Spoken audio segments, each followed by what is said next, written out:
मेरा नाम गुंजन है। हमारे खानदान का नाम शहर के सबसे अमीर लोगों में लिया जाता था, जिसमें मेरी माँ और मेरा सौतेला भाई विकास शामिल थे। पिताजी की अचानक मौत के बाद सारी जायदाद का कंट्रोल विकास के पास आ गया था और उसका रवैया हमारे साथ बहुत बुरा हो चुका था। वो हमें खर्चा देने से भी कतराता था और माँ दिन रात रोती रहती थी। पिताजी ने हमेशा मुझे राजकुमारियों की तरह रखा था, लेकिन उनके जाते ही विकास ने इस घर को हमारे लिए एक कैद खाना बना दिया था। गुंजन, ये कैसी चाय बनाई है तुमने? क्या इस घर में चीनी खत्म हो गई है या तुम जानबूझकर मुझे जहर देना चाहती हो? विकास ने चाय का कप जोर से शीशे की मेज पर पटका। गरम चाय की बूंदें मेज पर फैल गईं। उसकी आंखों में तेज गुस्सा था और माथे पर सिलबटें पड़ी हुई थी।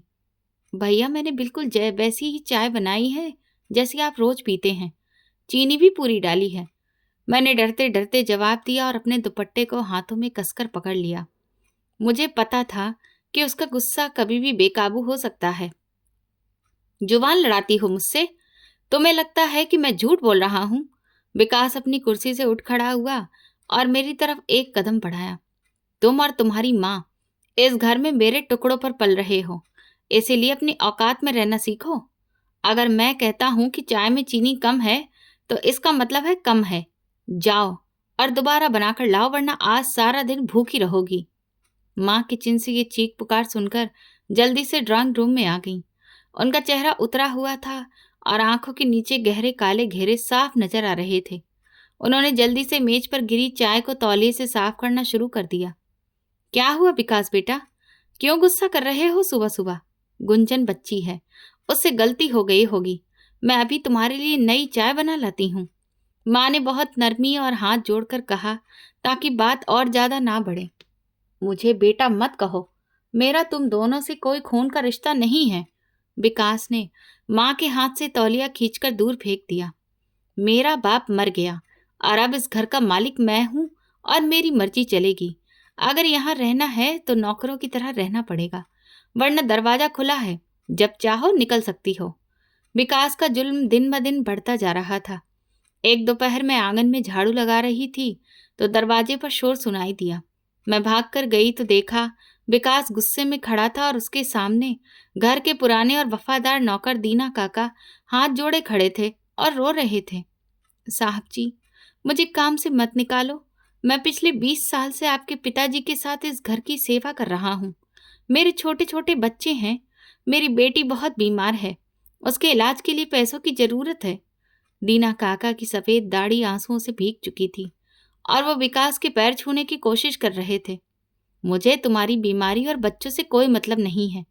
मैंने हिसाब लगाया है। तुम काम कम करते हो और तनख्वाह ज्यादा लेते हो। मुझे इस घर में मुफ्त की रोटियां खाने वाले नहीं चाहिए। मैंने फैसला कर लिया है। निकलो यहां से। विकास ने दीना काका को कंधे से जोर का धक्का दिया, जिससे वो बूढ़ा आदमी जमीन पर गिर पड़ा। भाई, ये क्या कर रहे हो आप? दीना काका तो हमारे घर के बुजुर्गों जैसे हैं। पिताजी इनकी बहुत इज्जत करते थे। मैंने झाड़ू वहीं फेंकी और आगे बढ़कर दीना काका को जमीन से उठाया। उनके हाथ कांप रहे थे। तुम बीच में मत बोलो गुंजन, वरना अगली बारी तुम्हारी होगी और तुम भी इसी तरह सड़क पर धक्के खाती नजर आओगी। ये मेरा घर है और यहाँ मेरे ही नियम चलेंगे। दीना काका, अपना सामान उठाओ और आज के बाद इस मोहल्ले में भी नजर मत आना। विकास ने मुझे घूर कर देखा और अपनी गाड़ी की चाबियां हवा में उछालता हुआ पोर्च की तरफ चला गया। इसके बाद विकास ने घर के सारे पुराने नौकर, ड्राइवर और माली सबको एक एक करके बिना किसी सही वजह के निकाल दिया और घर का सारा काम मेरी बीमार माँ और मेरे हिस्से में डाल दिया। मैं अपनी पढ़ाई के लिए फीस मांगने उसके कमरे में गई तो वो लैपटॉप पर अपनी फैक्ट्री का हिसाब किताब देख रहा था। विकास भैया, मेरी यूनिवर्सिटी की फीस जमा करवाने की कल आखिरी तारीख है। अगर मैंने कल पैसे जमा नहीं किए तो मेरा दाखिला रद्द हो जाएगा, मैंने डरते हुए कहा और उसकी काम वाली मेज से थोड़ी दूरी पर खड़ी हो गई। मेरे पास तुम्हारी बेकार पढ़ाई के लिए कोई पैसे नहीं हैं। विकास ने स्क्रीन से नजर हटाए बिना बहुत सख्त और ठंडे लहजे में जवाब दिया। उसकी उंगलियां तेजी से कीबोर्ड पर चल रही थी। लेकिन भैया, यह मेरी डिग्री का आखिरी साल है। अगर फीस जमा नहीं हुई तो मेरा सेमेस्टर खराब हो जाएगा और मेरी सारी मेहनत बेकार हो जाएगी। पिताजी ने मेरी पढ़ाई के लिए अलग से पैसे रखे थे, मुझे बस वही दे दो। मेरी आवाज में मजबूरी के साथ साथ गुस्सा भी आने लगा था। तुम्हें समझ नहीं आती एक बार कही हुई बात, या मैं तुम्हें किसी और तरीके से समझाऊं? विकास ने लैपटॉप को जोर से बंद किया और अपनी कुर्सी से उठकर मेरे बिल्कुल सामने आ खड़ा हुआ। उसने मेरा दायां हाथ कसकर पकड़ा और मुझे दरवाजे की तरफ धकेलने लगा। मेरे बाप ने जो छोड़ा है वो सब मेरा है, तुम्हारा उस पर कोई हक नहीं है। निकल जाओ मेरे कमरे से, और आगे से मुझसे 1 रुपया भी मांगने की हिम्मत मत करना, वरना इसी वक्त घर से बाहर निकाल दूंगा। उसने मुझे कमरे से बाहर धक्का देकर दरवाजा जोर से मेरे मुंह पर बंद कर दिया। मैं वहीं फर्श पर बैठकर रोने लगी। माँ रोज रोकर भगवान से मदद मांगती, हे भगवान, मेरे बच्चों पर दया करो। विकास के दिल से इस दुनिया की दौलत का अंधा लालच निकाल दो, उसका घमंड तोड़ दो और उसे सही रास्ता दिखाओ। माँ रोते हुए प्रार्थना कर रही थी और उनके आंसुओं से चेहरा भीग चुका था। मैंने चुपचाप उनके पास बैठकर उनके कमजोर कंधे पर अपना हाथ रखा। माँ ने सिर उठाकर मुझे देखा और मुझे अपने गले से लगा लिया। गुंजन बेटी, ये लालच बहुत बुरी चीज है। ये इंसान को अंधा कर देता है और एक दिन उसे जरूर बर्बाद कर देता है। मुझे उसके बुरे अंजाम से डर लगता है, क्योंकि वो जिस रास्ते पर चल पड़ा है वहां से लौटना बहुत मुश्किल होता है। माँ की आवाज दुख और दर्द से कांप रही थी और वो मुझे समझा रही थी। इसी परेशानी और तकलीफ के दौरान हमारे घर के बिल्कुल सामने वाले एक बहुत बड़े खाली प्लॉट पर एक नया मकान बनना शुरू हो गया। वहां कई मजदूर सुबह सवेरे अंधेरे में ही आ जाते और बिल्डिंग का काम बहुत तेजी से और शोर शराबे के साथ चलता रहता। सारा दिन ईंटों को तोड़ने और सीमेंट मिलाने की धूल उड़ती और भारी मशीनों का शोर हमारे घर की दीवारों को हिलाता रहता। विकास को उस शोर से बहुत चिढ़ थी, क्योंकि वो रात गए तक बाहर रहता और दिन में देर तक सोता था। एक इतवार की दोपहर जब वो गहरी नींद में सो रहा था तो बाहर सीमेंट मिक्स करने वाली मशीन की तेज और कर्कश आवाज से उसकी आंख खुल गई। ये क्या आफत लग गई है, इंसान अपने घर में सुकून से 2 पल सो भी नहीं सकता। विकास बड़बड़ाता और गालियां देता हुआ बिस्तर से उठा और गुस्से से अपने कमरे की बालकनी की तरफ गया। मैं उस वक्त कपड़े सुखाने के लिए छत पर मौजूद थी और विकास को बालकनी में खड़े गुस्से से पैर पटकते देख रही थी। ओए जाहिल और गंवार इंसान, ये मशीन अभी इसी वक्त बंद कर। तेरा दिमाग खराब हो गया है क्या? विकास ने बालकनी के लोहे की रेलिंग पर जोर से हाथ मारते हुए नीचे खड़े मिट्टी में सने मजदूरों पर पूरी ताकत से चिल्लाना शुरू कर दिया। एक मजदूर ने मशीन का बटन बंद किया और अपनी गर्दन उठाकर ऊपर की तरफ देखा, लेकिन वो खामोश रहा। उसने कोई जवाब नहीं दिया। इर्द गिर्द खड़े बाकी मजदूर भी अपना काम छोड़कर विकास की तरफ देखने लगे। दोबारा ये शोर आया और तुम्हारी मशीन चली तो मैं फोन करके पुलिस बुला लूंगा और तुम सबको हथकड़ी लगवाकर जेल भिजवा दूंगा। समझ आई मेरी बात? विकास ने हवा में उंगली हिलाकर उन्हें धमकी दी और मुड़कर वापस अपने कमरे में चला गया। माँ किचन से विकास की ऊंची आवाज सुनकर सीढ़ियां चढ़ते हुए ऊपर आ गईं। उनके चेहरे पर परेशानी थी। विकास बेटा, क्या कर रहे हो? वो गरीब लोग हैं, अपना और अपने बच्चों का पेट पालने के लिए कड़ी धूप में मेहनत मजदूरी कर रहे हैं। उन्हें इस तरह गालियां मत दो और बुरा मत कहो, भगवान ऐसी बातों से बहुत नाराज होता है। माँ ने उसके कमरे में जाकर उसे समझाने की कोशिश की और प्यार से उसके कंधे पर हाथ रखा। आप अपना ये पुराना ज्ञान और लेक्चर अपने पास ही रखें। मुझे उनकी गरीबी और मजबूरी से जरा भी हमदर्दी नहीं है। मेरा सुकून और मेरी नींद बर्बाद कर रखी है उन जाहिल लोगों ने। विकास ने माँ का हाथ झटक दिया और बेड पर लेटकर तकिया अपने कानों पर रख लिया ताकि उसे कुछ सुनाई न दे। उन मजदूरों में से एक मजदूर कुछ अजीब था। मैंने छत पर खड़े होकर कई बार उसका ध्यान से निरीक्षण किया था। उसके कपड़े बिल्कुल फटे हुए और सीमेंट की मिट्टी से सने होते थे, लेकिन उसकी आंखों में एक अजीब सी चमक और गहराई थी। वह आम मजदूरों की तरह थका हुआ और सुस्त नहीं लगता था, बल्कि उसकी हर हरकत में एक फुर्ती और चौकन्नापन था।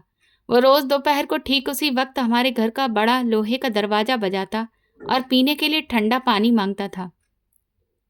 मैंने नोट किया था कि वो पानी पीते वक्त अपनी नजरें नीचे नहीं रखता था, बल्कि इधर उधर घर की दीवारों का और खिड़कियों का बहुत ध्यान से जायजा लेता था। जैसे वो सिर्फ पानी पीने नहीं आया बल्कि किसी खास चीज या सबूत की तलाश में है। उसकी तेज नजरें अक्सर विकास के कमरे की बंद खिड़की पर टिकी रहती थीं।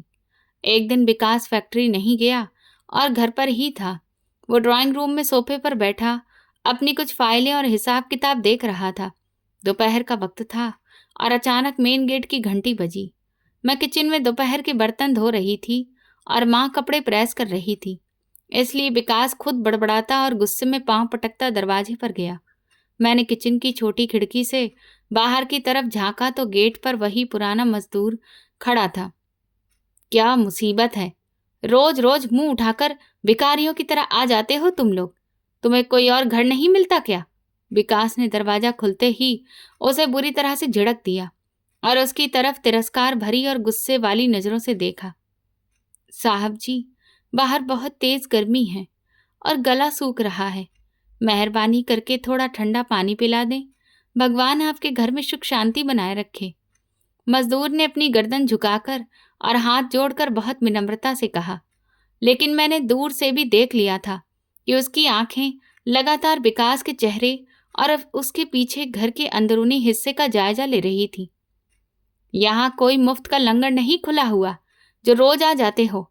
वहीं धूप में खड़े रहो, मैं अंदर से लाता हूँ। विकास बड़बड़ाता और उसे कोसता हुआ अंदर किचन में आया और फ्रिज का दरवाजा जोर से खोलकर पानी की ठंडी बोतल निकाली और तेजी से बाहर ले गया। विकास ने पानी की वो बोतल मजदूर की तरफ सख्ती से बढ़ा दी। ये लो और जल्दी पियो, और सुन लो, कल से यहाँ इस दरवाजे पर नजर मत आना। अपना पानी अपने घर से खुद साथ लाया करो। हमने तुम्हारा ठेका नहीं लिया हुआ है। मजदूर ने खामोशी से बोतल पकड़ी और एक ही सांस में आधा पानी पीने के बाद बोतल का ढक्कन बंद करके वापस विकास को पकड़ा दी। फिर उसने अपनी मिट्टी से भरी हुई पैंट की जेब में हाथ डाला और एक बिल्कुल नया और कड़कता हुआ 500 का नोट निकालकर विकास के हाथ पर रख दिया। ये क्या है? ये पैसे किस चीज के हैं? विकास वो नया नोट देखकर बिल्कुल हैरान रह गया और उसने मजदूर के चेहरे को बहुत हैरत से देखा। उसका गुस्सा जैसे गायब हो गया था। ये ठंडे पानी का धन्यवाद है साहब जी। भगवान आपको और आपके घरवालों को हमेशा खुश रखे। मजदूर ने अपनी नजरें झुकाकर कहा और विकास के कुछ भी बोलने से पहले ही तेजी से मुड़कर सड़क पार की और सामने वाले प्लॉट की तरफ चला गया जहां मकान बनाने का काम हो रहा था। विकास वहीं दरवाजे की चौखट पर खड़ा उस 500 के नोट को देखता रहा। उसके चेहरे पर पहले गुस्से की जगह हैरानी आई और फिर उसकी आंखों में एक अजीब सी चमक आ गई। हम भी बालकनी से और किचन की खिड़की से ये सारा मंजर देखकर बड़े हैरान हुए कि एक गरीब मजदूर जो सारा दिन मिट्टी और धूप में काम करके बड़ी मुश्किल से 300 रुपए कमाता है, वो सिर्फ पानी के घूंट के बदले इतनी बड़ी रकम क्यों दे रहा है? यह आदमी जरूर पागल है या फिर इसके हाथ कहीं से गलत पैसा आ गया है, वरना कोई मजदूर इतने पैसे यूं ही नहीं लुटाता। विकास ने खुद से बड़बड़ाते हुए धीमे आवाज में कहा और फिर दाएं बाएं देखा और वो 500 का नोट अपनी जेब में रखकर दरवाजा बंद किया और तेजी से अंदर आ गया। मैं जल्दी से किचन का काम समेटकर माँ के कमरे में गई। माँ, आपको पता है अभी क्या हुआ? आज उस सामने वाले मजदूर ने विकास भाई को पानी के बदले पूरे 500 रुपए का नया नोट दिया है। मैंने माँ को सारी बात विस्तार से बताई और मेरे चेहरे पर गहरी उलझन और परेशानी साफ दिख रही थी। क्या कह रही हो गुंजन? तुम्हारा दिमाग तो ठीक है? ये गरीब मजदूर पानी के लिए 500 रुपए क्यों देगा? वो तो उन गरीबों की पूरे दिन की खून पसीने की कमाई होती है। तुमने जरूर कुछ गलत देखा होगा। माँ ने प्रेस किए कपड़े अलमारी में रखे और बहुत हैरानी से मुझे देखा। उनको मेरी बात पर यकीन नहीं आ रहा था। नहीं माँ, मैंने अपनी आंखों से देखा है और विकास भाई ने वो पैसे अपनी जेब में भी रख लिए। मुझे तो ये सब बहुत अजीब और खतरनाक लग रहा है। माँ, उस मजदूर की हरकत और उसकी आंखों में मुझे कोई अजीब सी और डरावनी बात लगती है। वो कोई आम इंसान नहीं है। मैंने सोफे पर बैठते हुए कहा और गहरी सोच में पड़ गई। मेरा दिमाग कई तरह की शंकाओं में उलझ गया था। भगवान ही बेहतर जानता है बेटी कि इस सब के पीछे क्या राज छुपा है। हम तो बस भगवान से प्रार्थना कर सकते हैं कि हमारे इस घर में कोई नई मुसीबत और कोई नया तूफान खड़ा ना हो। विकास का लालच वैसे ही कम नहीं हो रहा, ऊपर से यह नया मामला सामने आ गया है। माँ ने परेशानी से अपने माथे पर हाथ रखा और उनके चेहरे पर डर के साए दिखने लगे। हम दोनों माँ बेटी को उस वक्त बिल्कुल भी अंदाजा नहीं था कि कल क्या होने वाला है। उस दिन के बाद से हमारे घर का माहौल एक अजीब सी बेचैनी का शिकार हो गया। वो मजदूर और उसका 500 का नोट विकास के लिए एक लत बन चुका था। अगली दोपहर मैं आंगन की सफाई कर रही थी और मेरी नज़र बार बार दीवार की घड़ी पर जा रही थी। विकास आज फैक्ट्री नहीं गया था और वो बेचैनी से ड्राइंग रूम में टहल रहा था। उसकी नज़रें बार बार मेन गेट की तरफ उठ रही थी। भैया, आप आज काम पर नहीं गए? सब ठीक तो है? मैंने झाड़ू एक तरफ रखी और डरते डरते उससे पूछा, क्योंकि उसका मूड किसी भी वक्त खराब हो सकता था। तुमसे मतलब? तुम अपने काम से काम रखो और मुझे सिखाने की जरूरत नहीं है कि मुझे कब क्या करना है। विकास ने मुझे घूर कर देखा और दोबारा गेट की तरफ देखने लगा। उसकी बेचैनी बढ़ती जा रही थी। उसी वक्त दरवाजे की जानी पहचानी दस्तक गूंजी। विकास की आंखों में एक चमक सी आ गई और वो तेजी से दरवाजे की तरफ लपका।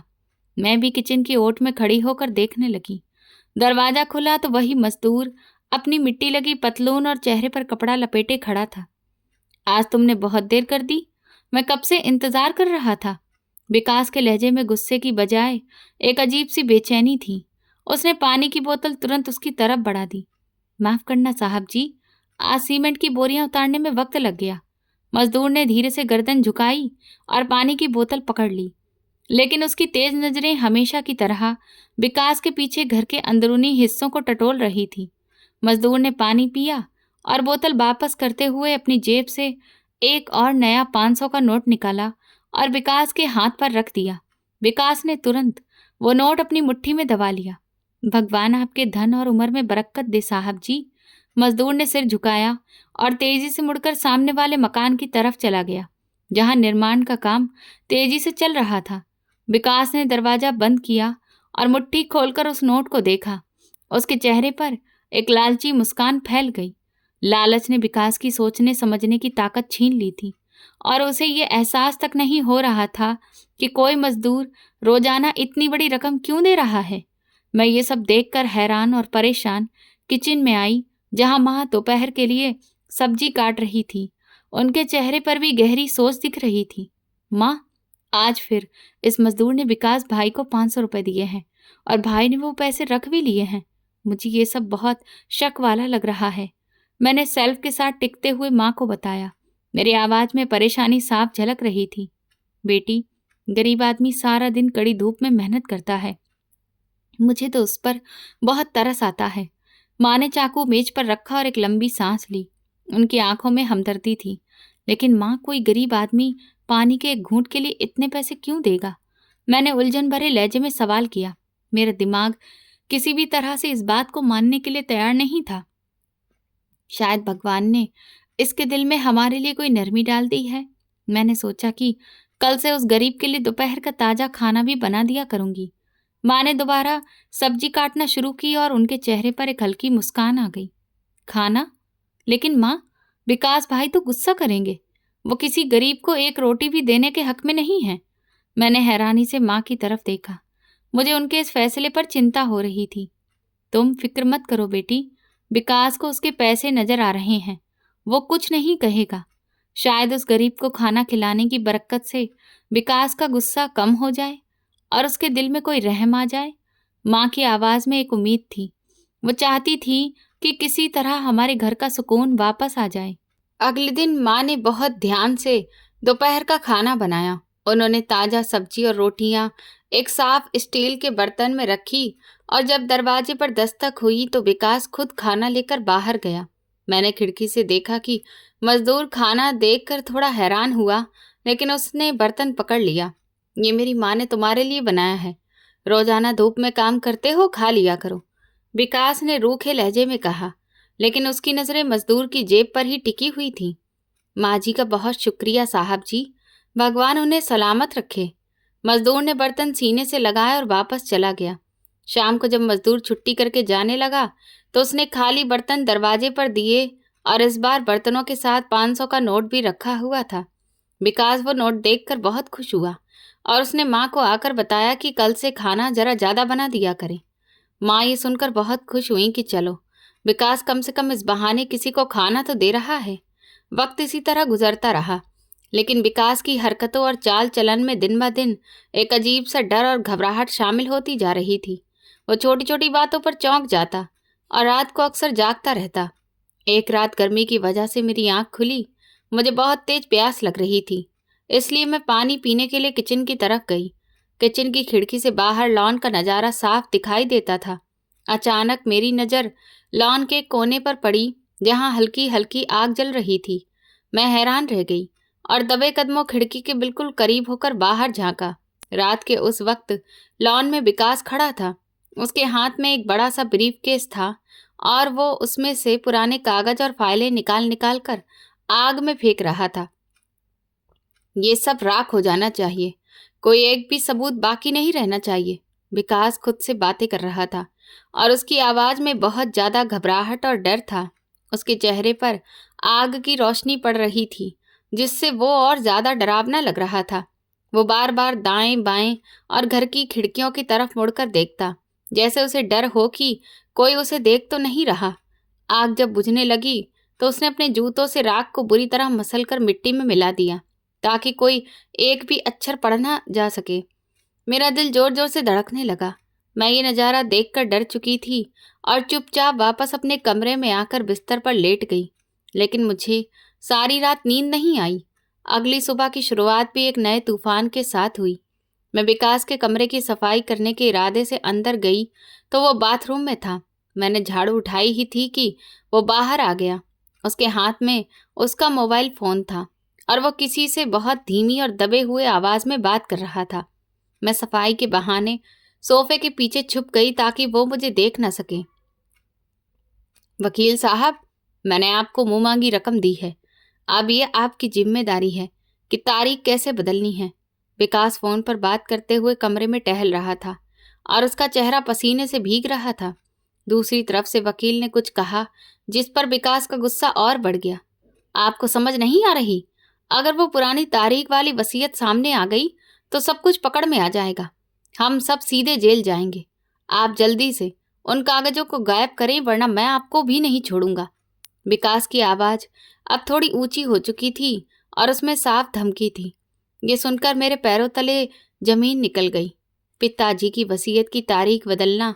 मेरा दिमाग तेजी से चलने लगा। अचानक मेरे हाथ से सफाई वाला ब्रश छूटकर जमीन पर गिरा और एक तेज आवाज हुई। विकास तुरंत पलटा और उसने मुझे सोफे के पीछे खड़े देख लिया। उसकी आंखों में पहले डर और फिर बहुत तेज गुस्सा आ गया। उसने तुरंत फोन कान से हटाया और दरिंदे की तरह मेरी तरफ लपका। तुम यहाँ क्या कर रही हो? चोरों की तरह मेरी बातें सुन रही थी? उसने मेरे दोनों बाजू पूरी ताकत से पकड़ लिए। उसकी पकड़ इतनी सख्त थी कि मुझे दर्द से चीख निकलने जैसी हालत हो गई। नहीं भैया, मैं तो बस कमरे की सफाई करने आई थी, मैंने कुछ नहीं सुना। मैं डर से कांपने लगी और मेरी आंखों से आंसू निकल आए। मैंने खुद को उसकी पकड़ से छुड़ाने की कोशिश की। मुझसे झूठ मत बोलो। अगर तुमने ये बातें किसी को भी बताई या घर से बाहर कहीं भी जिक्र किया तो याद रखना, मैं तुम्हारी ऐसी हालत करूंगा कि तुम सारी जिंदगी पछताओगी। विकास ने मुझे जोर से पीछे की तरफ धक्का दिया, जिससे मैं जमीन पर गिर पड़ी। उसने अपनी गाड़ी की चाबियां उठाईं और पैर पटकता हुआ कमरे से बाहर निकल गया। मैं रोती हुई माँ के पास आई और उन्हें विकास के फोन पर होने वाली सारी बातें और लॉन में कागज जलाने वाला पूरा मामला बता दिया। माँ का रंग ये सब सुनकर पीला पड़ गया और वो डर से कांपने लगी।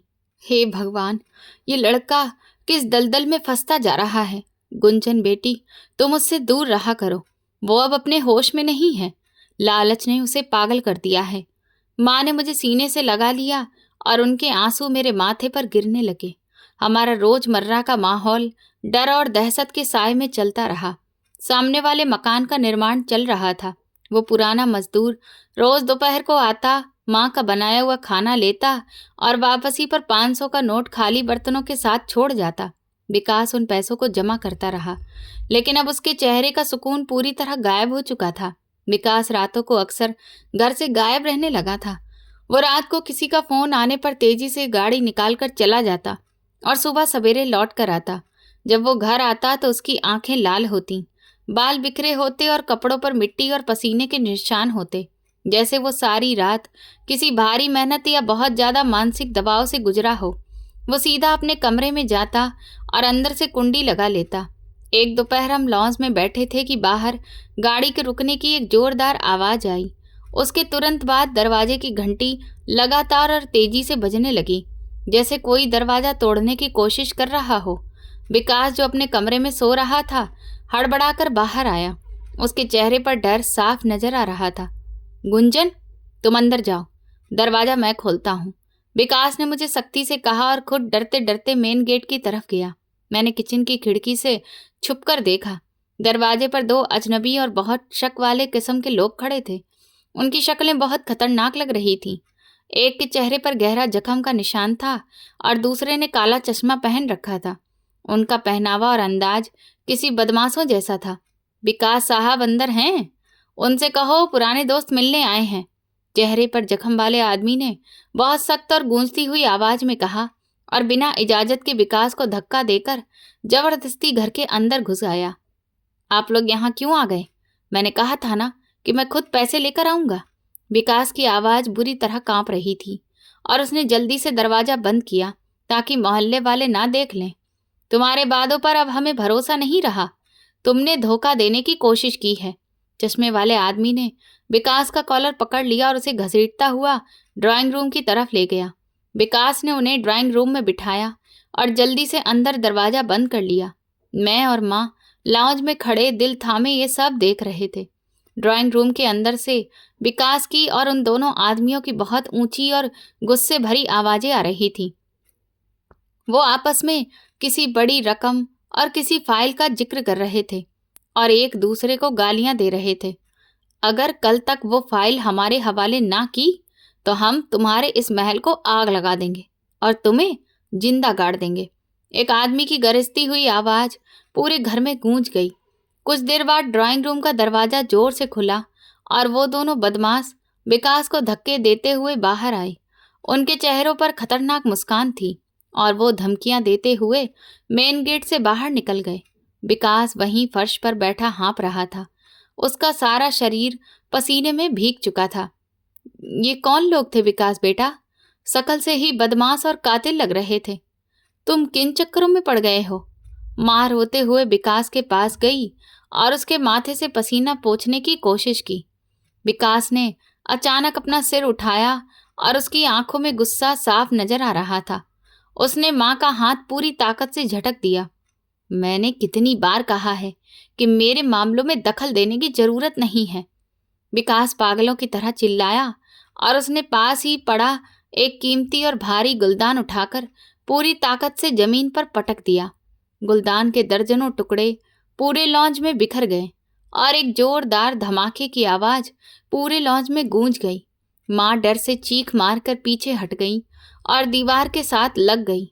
विकास एक खतरनाक दरिंदे की तरह हाँफ रहा था और उसकी नजरें हम दोनों को घूर रही थीं।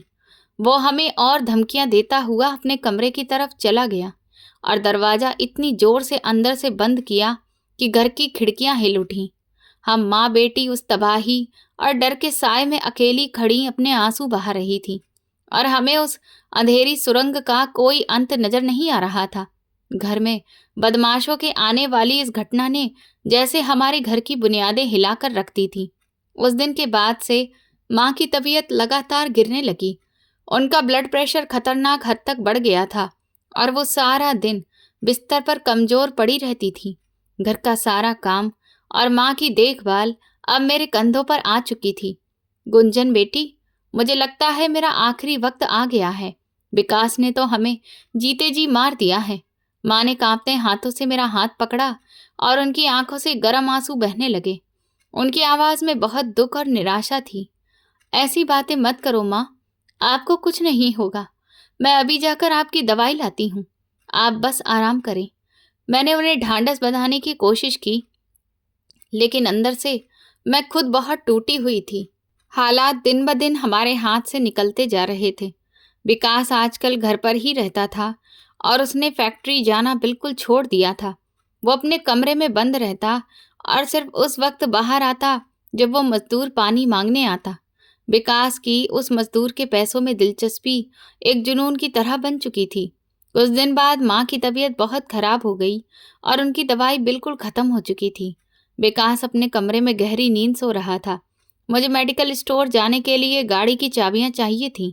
मैंने डरते डरते उसके कमरे का दरवाजा खोला और अंदर चली गई।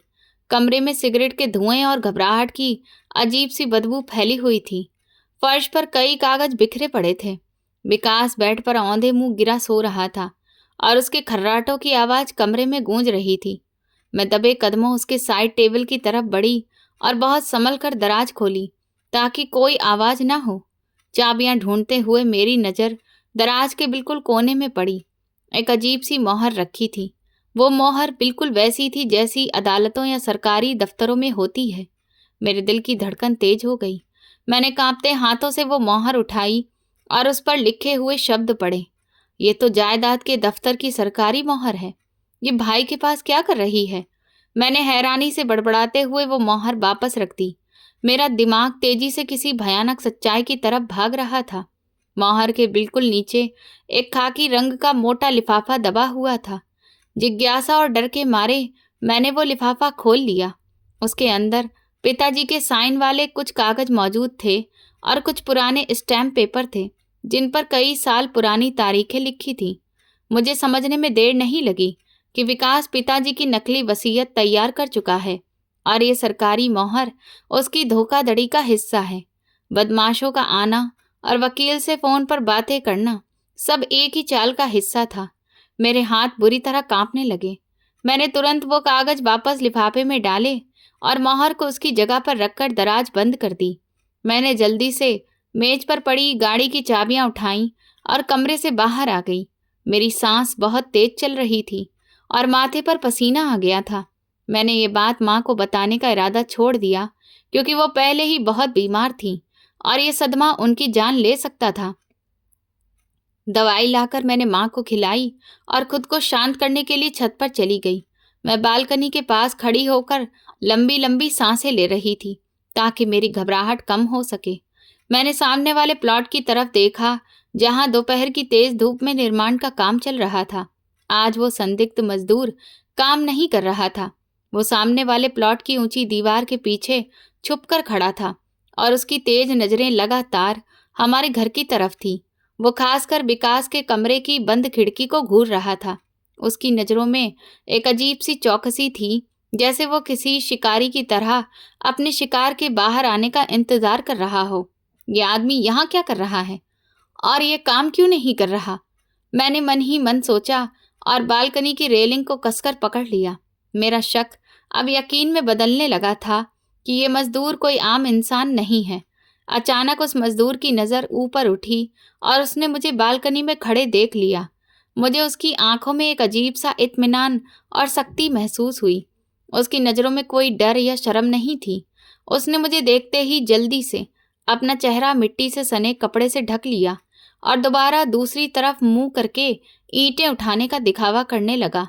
ये बात मुझे बहुत अजीब लगी, लेकिन मैं चुप रही और नीचे आ गई। अगले कुछ दिन तक घर में एक अजीब सी खामोशी और घुटन छाई रही। ये किसी बहुत बड़े और खतरनाक तूफान से पहले की खामोशी थी।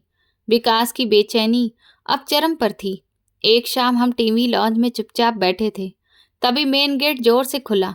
विकास की गाड़ी बहुत तेजी से अंदर आई और ब्रेक लगने की तेज आवाज गूंजी, जैसे गाड़ी किसी चीज से टकराते टकराते बची हो। विकास भागता हुआ अंदर आया।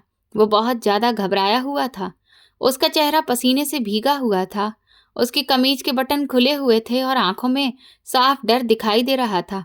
उसने आते ही अपने कमरे का दरवाजा जोर से खोला और अपना एक बड़ा सफर वाला बैग निकालकर बेड पर फेंक दिया। विकास बेटा, क्या हुआ है?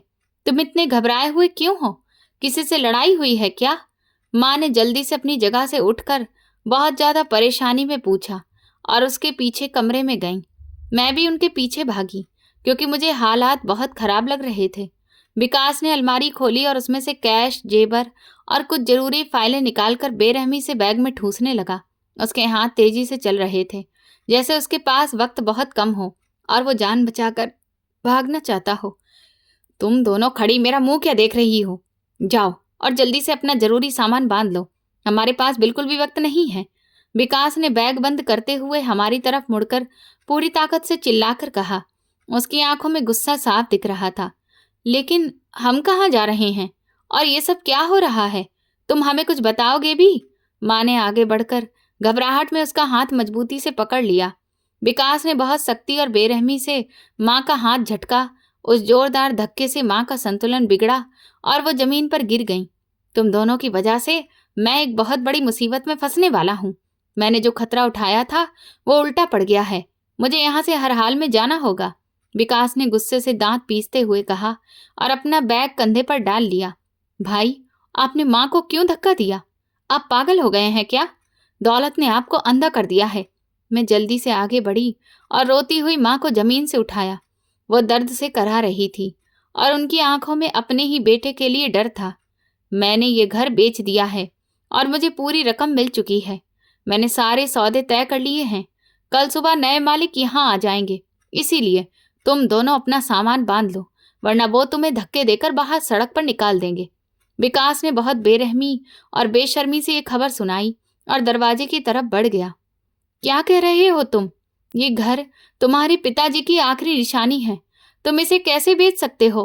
तुम्हारा दिल नहीं कांपा ये सौदा करते हुए? माँ रो रो कर बेहाल हो गई और उन्होंने अपना माथा पीट लिया। उनकी सिसकियां पूरे घर में गूंज रही थीं।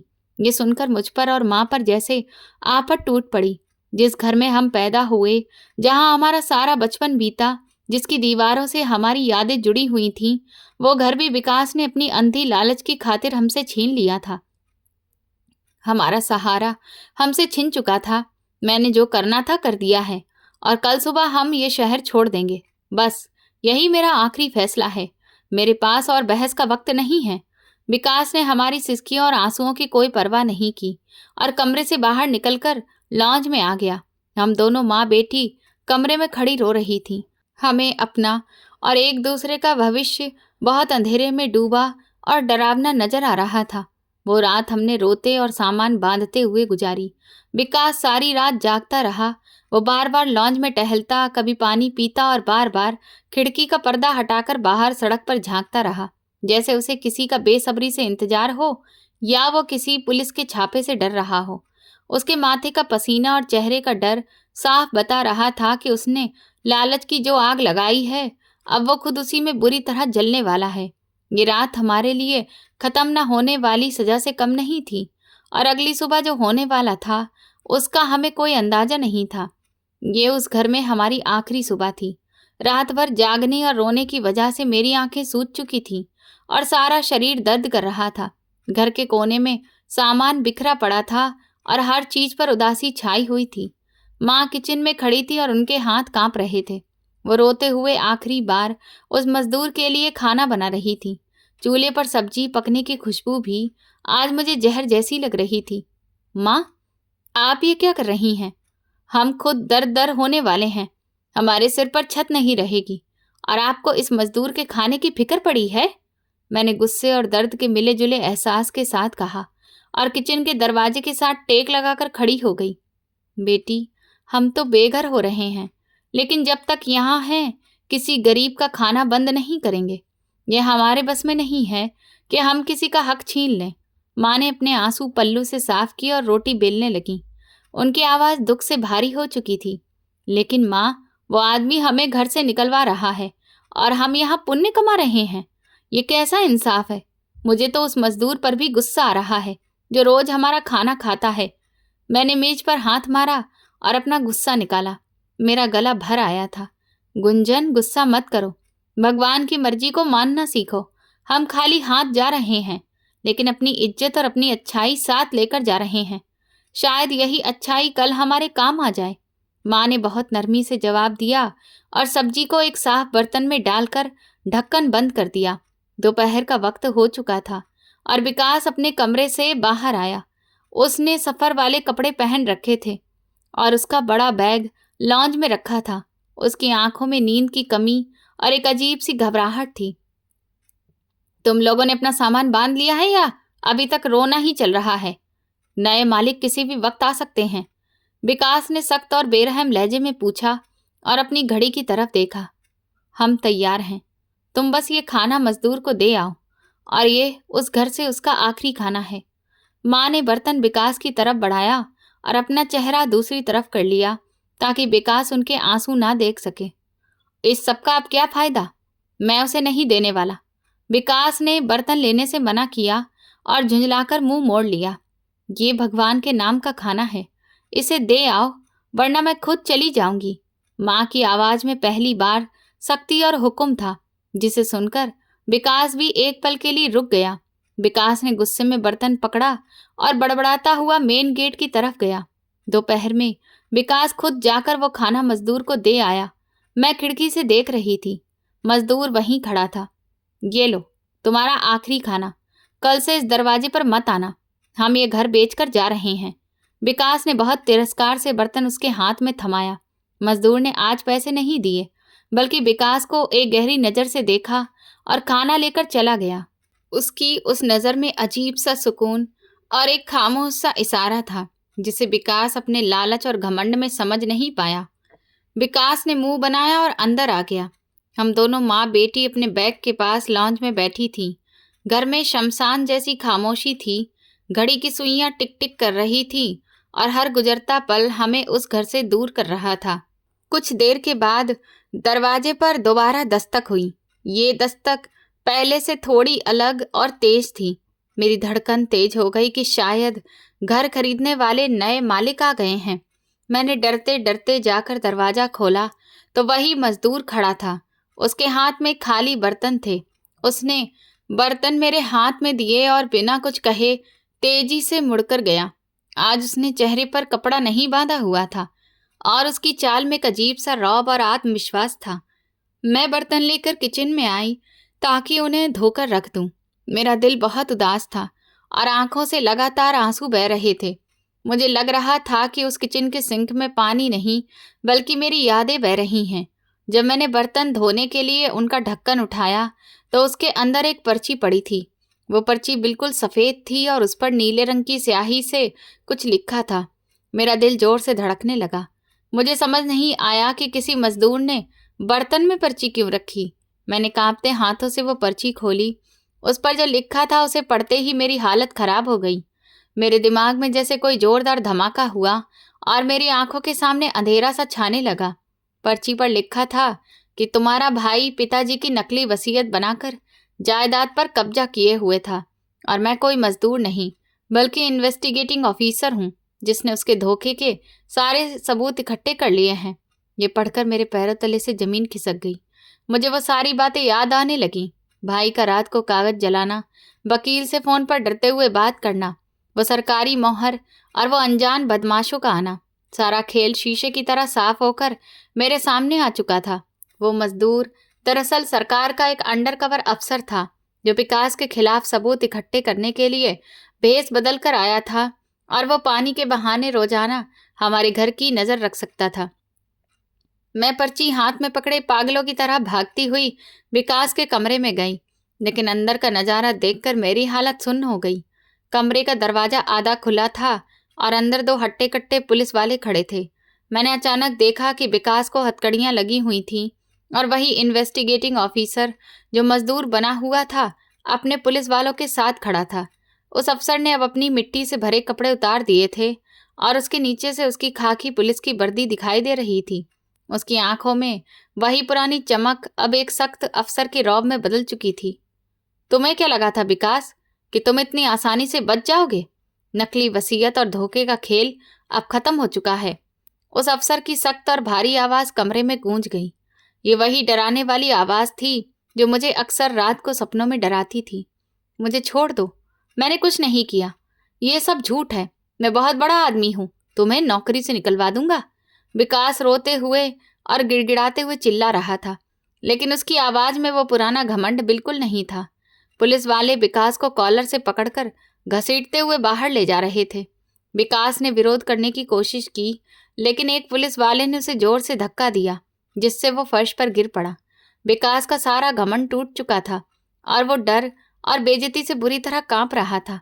माँ ये शोर सुनकर भागती हुई अंदर आईं और अपने बेटे को हथकड़ियों में देखकर उनके मुंह से एक जोरदार चीख निकल गई।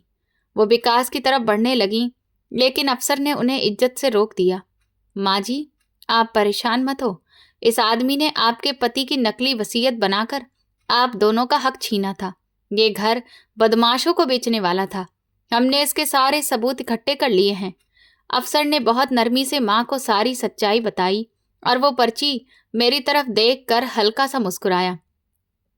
विकास ने रोते हुए माँ की तरफ देखा, लेकिन माँ की आंखों में अब ममता की जगह एक दुख भरी घृणा और नफरत थी। वो समझ चुकी थी कि उनके सौतेले बेटे ने उनके साथ कितना गंदा और शर्मनाक खेल खेला था। ले जाओ इसने अपने बाप की आत्मा को धोखा दिया है। भगवान इसके पापों का हिसाब करेगा। माँ ने सख्ती से कहा और अपना चेहरा फेर लिया। पुलिस वाले विकास को धक्के देते हुए मेन गेट से बाहर ले गए, जहां पुलिस की गाड़ी सायरन बजाती हुई खड़ी थी।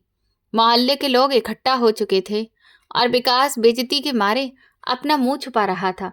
विकास की गिरफ्तारी के बाद कानूनी कार्रवाई शुरू हुई और अफसर की जमा की गई रिपोर्ट ने सारा मामला कुछ ही दिनों में सुलझा दिया। विकास के वकील और उसके साथी बदमाशों को भी गिरफ्तार कर लिया गया। अदालत ने विकास को धोखाधड़ी और फ्रॉड के जुर्म में सख्त कैद और जुर्माने की सजा सुनाई।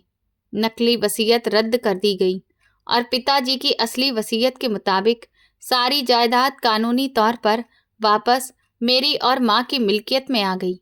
हमें अपना छीना हुआ हक और अपना प्यारा घर वापस मिल चुका था। उस दिन मुझे एहसास हुआ कि जुल्म और लालच की इमारत कितनी भी ऊंची क्यों ना हो, एक दिन उसे गिरना ही पड़ता है।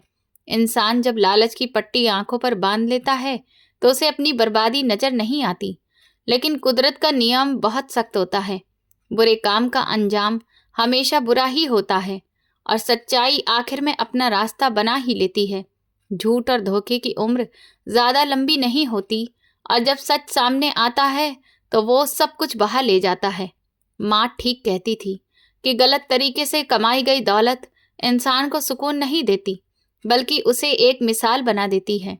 लालच ने विकास से उसका घर, उसका परिवार और उसकी आज़ादी सब कुछ छीन लिया था।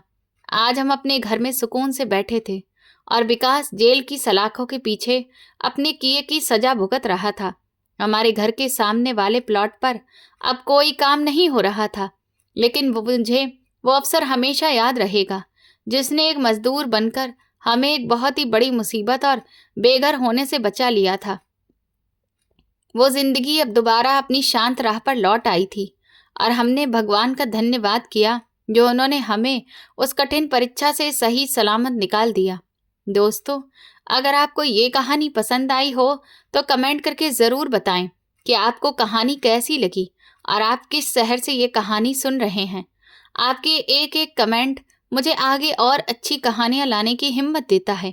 वीडियो को लाइक ज़रूर करें, चैनल को सब्सक्राइब करना ना भूलें और अगर आपको मेरी मेहनत पसंद आई हो तो मुझे स्टार देकर अपना प्यार और सपोर्ट ज़रूर दिखाएं, ताकि मैं आपके लिए ऐसी ही शानदार कहानियाँ लाती रहूं। इस कहानी के सभी पात्र, घटनाएं और स्थान पूरी तरह से काल्पनिक है। इसका किसी भी व्यक्ति, स्थान या घटना से कोई संबंध नहीं है। इस कहानी का उद्देश्य केवल मनोरंजन करना है, किसी की भावनाओं को ठेस पहुंचाना नहीं। यदि किसी भी पात्र या घटना की समानता किसी वास्तविक व्यक्ति या घटना से होती है तो उसे केवल एक संयोग माना जाए। धन्यवाद।